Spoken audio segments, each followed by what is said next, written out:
Hello, fellow peasants. Tonight I'll be reviewing 1973's Messiah of Evil.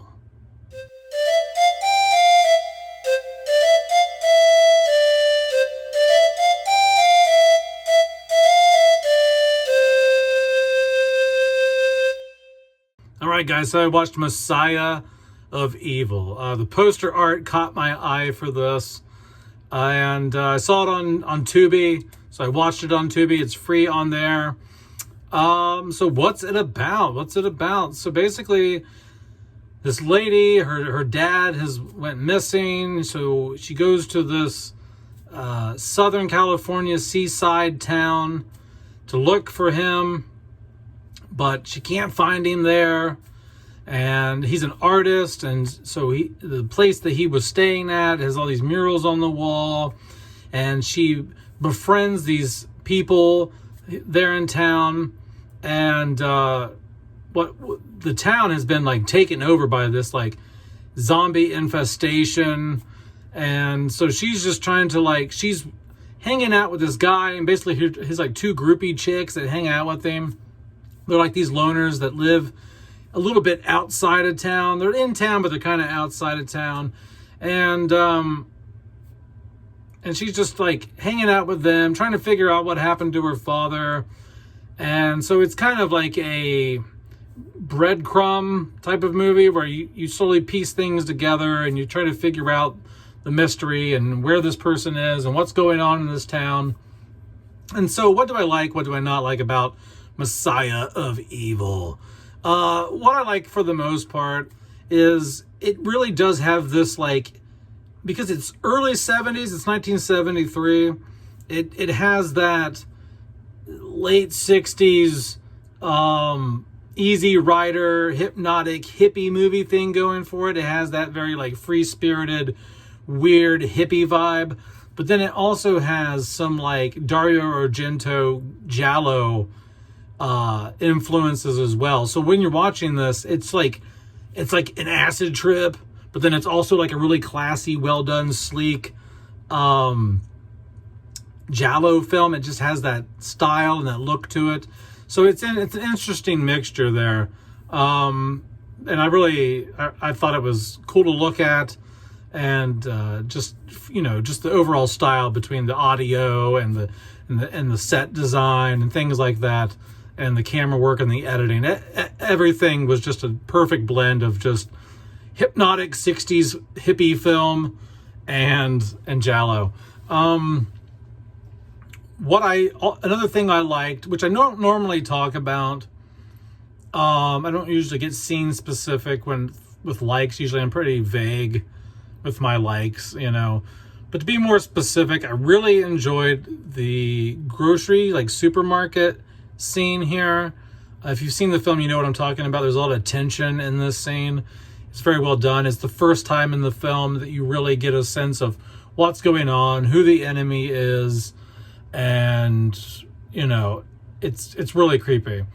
And the other scene in the film that's really good is the movie theater scene. A character goes to a movie theater, and slowly, one by one, the zombie-like people walk in, sit down, and behind her in the theater. And so that was really creepy. That created a lot of tension. So those two scenes were really good. I like the overall premise. I think it's cool that, I love movies where someone goes to a town where bad things are happening and someone's missing and they got to find out what's going on. Similar to one of my favorite video games is Silent Hill and Silent Hill 2. I really love Silent Hill 2. His wife's missing. He has to go to this shithole town that's filled with these monsters and fog and look for her. And you got to piece all these, you got to figure out all these puzzles, and you got to, so this film feels very Silent Hill 2-esque. You know what I mean? So I really dig that premise, that idea, that concept. I just don't think that, we'll get into the negatives right away here. I just don't think it was executed that great. And that's mainly because, other than the few moments where you do feel the tension, you do feel scared, like in the supermarket and the movie theater, there's not a whole lot going on. There's not a whole lot of explanation of what's happening, backstory. There's not a... It's very confusing as to, like, why people don't... Okay, so, like, she gets to the town and starts hanging out with this guy and his two, like, groupie friends, right?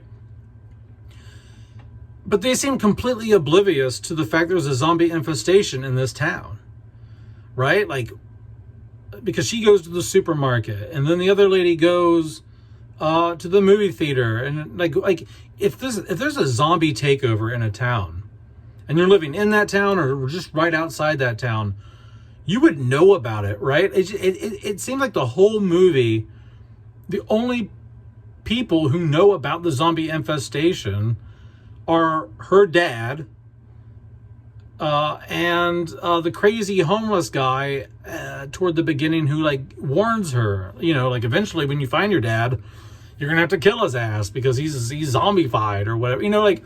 But everyone else in the film seems to be completely oblivious to this plague in the town. So it's just kind of like it reduces the threat level, because you're like, okay, well, how serious is this? Because they don't seem to know about it. And it doesn't seem realistic that they don't know about it. How are they feeding themselves? If there is this zombie infestation taking over this town and society has collapsed, how are you clothing yourself? How are you feeding yourself? Like, you know, there are a lot of things are left unanswered in this film that I just feel reduce movies about like societal decay and zombie apocalypses and infestations of diseases and zombie plagues and shit like that. They are so much better when they are coherent and somewhat reality based. Like, that's why I love the 28 Days Later series. I love 28 Days Later. Some people will say it's not a zombie movie.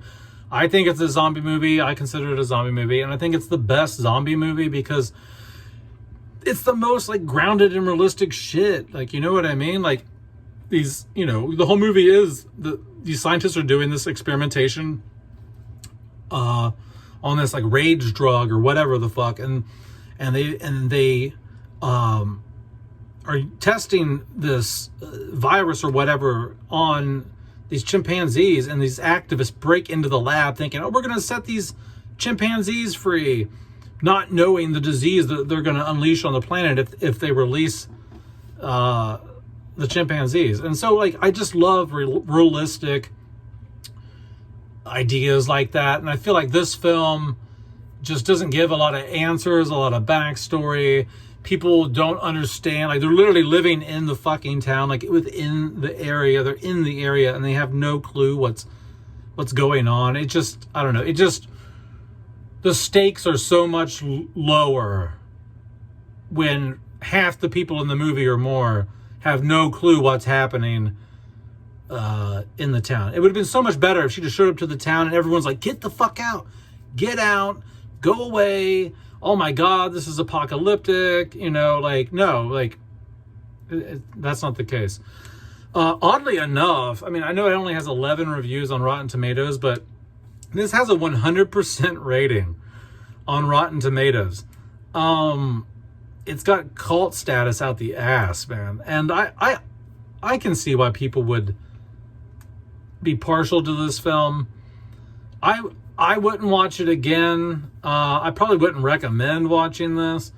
But if you're somebody who really likes zombie-like films, and you're somebody who likes giallo films or that hypnotic 60s hippie shit, you know, you might want to give it a try. But I just felt it didn't live up to the premise, and it didn't deliver in terms of the stakes. I just feel like it was very unrealistic that a lot of people had no clue what was going on in the town, and that somehow they were able to sustain a decent way of life, even though everything around them was supposedly falling apart. But anyway, that's it, guys. That's what I think about Messiah of Evil. Let me know it in the comments below if you have seen it. If you have not seen it, I can't say go watch it, but like I said, if you're a fan of giallo, you're a fan of hypnotic 60s hippie shit, and you're a fan of like zombie apocalyptic like stuff, you like George Romero films, this might be up your alley. But anyway, guys, that's it, peasants. Have a good one. Peace out. Bye-bye.